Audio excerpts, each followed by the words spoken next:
ঝরঝরে চিংড়ির পোলাও যে কোনো উপোসের দিনে বাড়িতে থাকা উপকরণ দিয়ে খুব সহজেই একবার বানিয়ে দেখুন।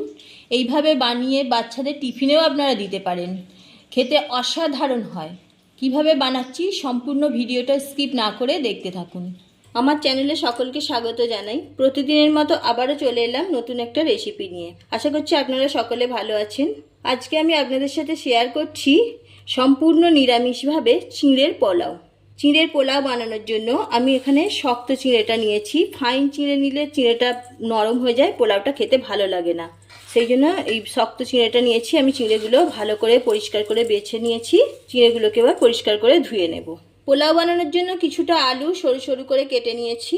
আলুগুলো নুন হলুদ মাখিয়ে রেখে দেব। দিয়ে দিচ্ছি নুন, অল্প হলুদ দিয়ে দিলাম। ভালোভাবে মাখিয়ে কিছুক্ষণ রেখে দিচ্ছি।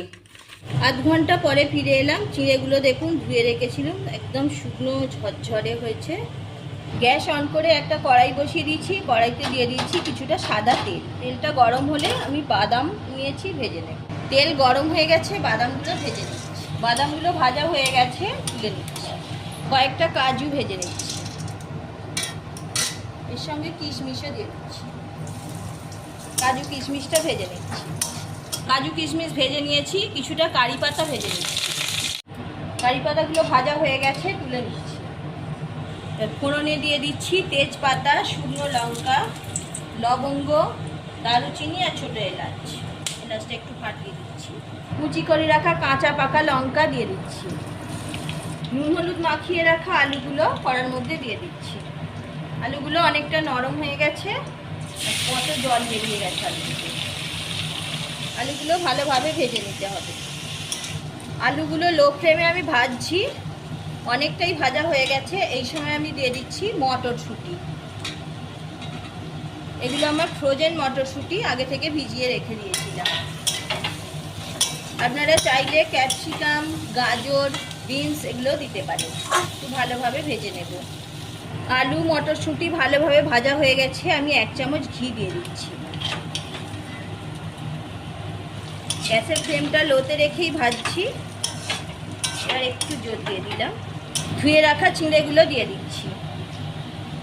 1 চামচ চিনি দিয়ে দিলাম, পরিমাণ মতো নুন। এবার ভালোভাবে মিশিয়ে দেবো। এই সময় গ্যাসের আঁচটা লোতে রেখেছি। চিঁড়েটা নাড়াচাড়া করে ভালোভাবে মিশিয়ে দিয়েছি। এবার দিয়ে দেব ভেজে রাখা বাদাম আর কাজু কিশমিশ।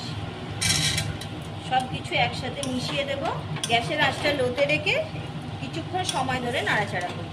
গোলমরিচের গুঁড়ো দিয়ে দিচ্ছি, 1/2 চামচ মতো দিলাম।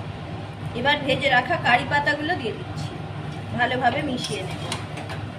চিংড়ির পোলাও রেডি হয়ে গেল। যে কোনো নিরামিষ দিনে, উপোসের দিনে আপনারা এটা বানিয়ে খেতে পারবেন।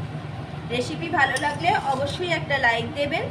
আর যারা চ্যানেলে নতুন, চ্যানেলটা সাবস্ক্রাইব করে পাশে থাকুন। পাশে থাকা বেল আইকন প্রেস করুন। দেখুন তৈরি হয়ে গেল ঝরঝরে চিংড়ির পোলাও। আমি এবার গ্যাসটা অফ করে দিচ্ছি। পোলাও একদম রেডি। তৈরি হয়ে গেছে ঝরঝরে চিংড়ির পোলাও। আমি একটা প্লেটের মধ্যে সার্ভ করে দিয়েছি। দেখুন কত সুন্দর লাগছে পোলাওটা। কেমন হয়েছে কমেন্ট করে জানাবেন। আজ এই পর্যন্ত। ভালো থাকুন, সুস্থ থাকুন। আবারও দেখা হচ্ছে অন্য কোনো এপিসোডে।